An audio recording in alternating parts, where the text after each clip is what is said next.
I have recently been playing Throne and Liberty, and well, I don't think it was all that great, but it did get me thinking about MMOs in general, and how they are being made, and maybe it's the case that Ashes of Creation will be the last real, full, complete MMORPG. Let me explain what I'm talking about. Now, I won't make the whole video about Throne and Liberty, it's not a direct comparison, but that in general is a game for a relatively niche audience. It is a guild v guild PvP MMO that's tab target, and in some ways it sort of sounds a little bit similar to what Ashes of Creation is. However, not quite. I think Ashes of Creation will provide a much more varied and complete MMORPG experience than what Throne does, because to me, Throne and Liberty feels like a small segment of what a game is and what an MMO is. It's a small slice of gameplay rather than a complete, holistic, all-encompassing MMORPG. And that's the beauty of MMOs for me. They often have wide appeal so that different types of players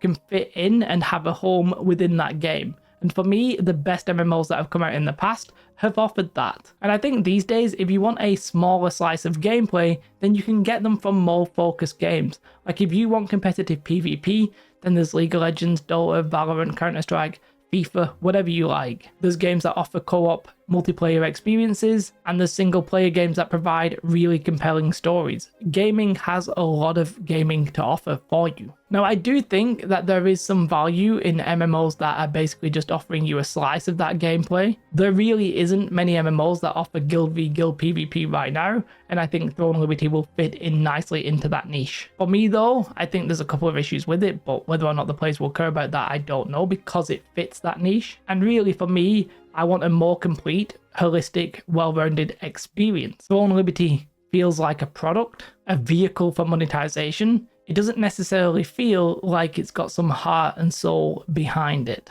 Obviously, games aren't free, they have to be paid for, otherwise you won't get them. We all know that Ashes of Creation is in a relatively unique position with how it's being made. The key founder, Steven, is basically a very wealthy, frustrated MMO player who is trying to make a good MMO like the ones that he wanted when he was just a player. Now, that obviously doesn't mean Intrepid isn't being treated like a business. For me, they've made some decisions that are very obviously more business-minded rather than say like player experience minded. But I would say that right now, Ashes of Creation feels a lot more player focused than many MMOs that have released in recent years.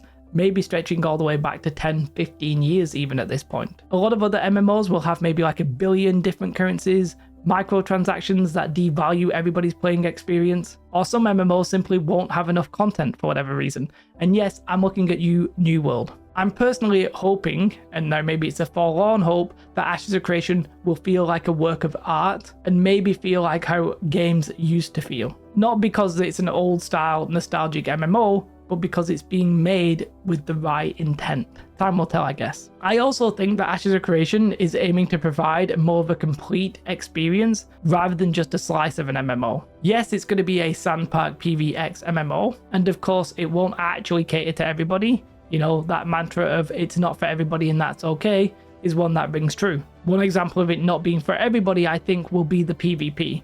If you tell the vast majority of people who are going to play this game that they can be killed at almost any time in the open world, it will be a massive turn-off for them. I think most people at the minute don't quite realize that, and obviously a lot of it will depend on the corruption system, but for a lot of players it won't matter, I don't think. Now, I know that has benefits and negatives, let's not fully get sidetracked here. What I'm actually hoping for is that there will be enough content that different types of players can experience. If you don't participate in the Throne and Liberty's guild v guild PvP, you're essentially missing out on most of the game. And I really don't think that that will be the case for Ashes of Creation. Yes, if you want to be a PvP legend, you can focus on that, but the same goes for PvE. For example, in Throne and Liberty, there's no real professions except cooking and fishing, and the gathering is limited. So there's no real place for that kind of player in Throne and Liberty. Obviously, Ashes of Creation is going to offer incredibly in-depth professions and interesting gathering, which in theory will be even more meaningful because of the risk of PvP. Now, while that's not necessarily impressive on its own right, it's just one indication to me that Ashes of Creation is going to be a more suitable game, a more suitable MMO for more players than say something like Throne and Liberty. I also think that Ashes of Creation will do more to enable different people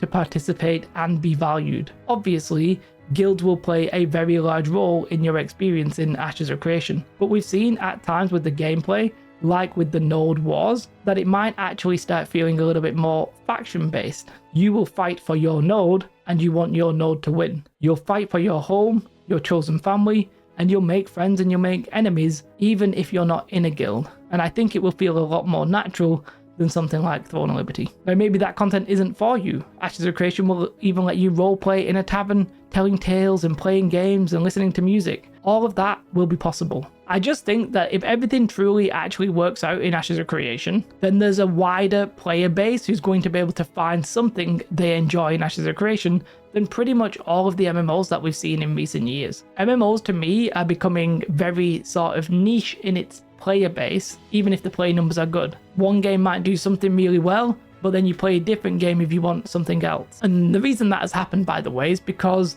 it's hard for that company to actually make content. This is why the idea of playing multiple MMOs has become a little bit more commonplace these days. But personally, I think you can still have your cake and eat it. I think if you design your game in the right way, where the content is sort of organically springing up, then a wider player base can enjoy it. Now, obviously for Ashes of Creation to achieve this, it's going to take time. It's already been in development for a while, and it's going to be a few more years yet at least. But I personally don't see many other MMOs being made this way. We have some big name MMOs possibly being made, but we don't really know when they're going to come, and we don't really know what exactly they will feature.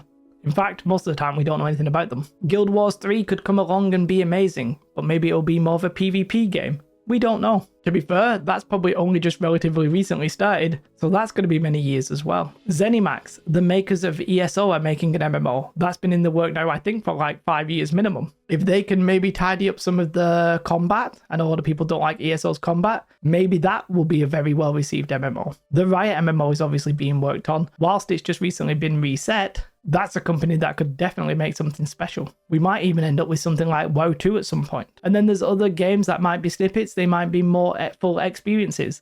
There's Bellator's, Chrono Odyssey, Arcade 2, Dune Awakening. For all of those, we're going to have to wait and see what kind of gameplay they really actually offer. Overall, I think though, gone are the days of MMOs being passion projects. The game simply costs too much, and the risk of failure is quite high. But Intrepid have Steven at the helm. They've set their course. Let's hope they can stay the course and lead us to the promised land. This is a bit of a weird take, but I actually think that the main thing people like about Ashes of Creation isn't necessarily the type of game they are making. I think part of it is actually the philosophy on how the game should be made. I think any MMO that feels like a full experience and not something like a little segment of an experience these days will do very well. Ashes of Creation could be a theme park being made with this kind of philosophy, and I think it would do possibly even better. But maybe that's a conversation for another time. Let's hope Ashes of Creation is a full game, not just a slice of one. I think it will be. Let me know your thoughts in the comments below. If you want to come and talk to me about this or anything, come and follow me over on Twitch. If you want to really support the channel, then becoming a Patreon is truly the best way. For now, have a most beautiful day. Like and subscribe. Goodbye.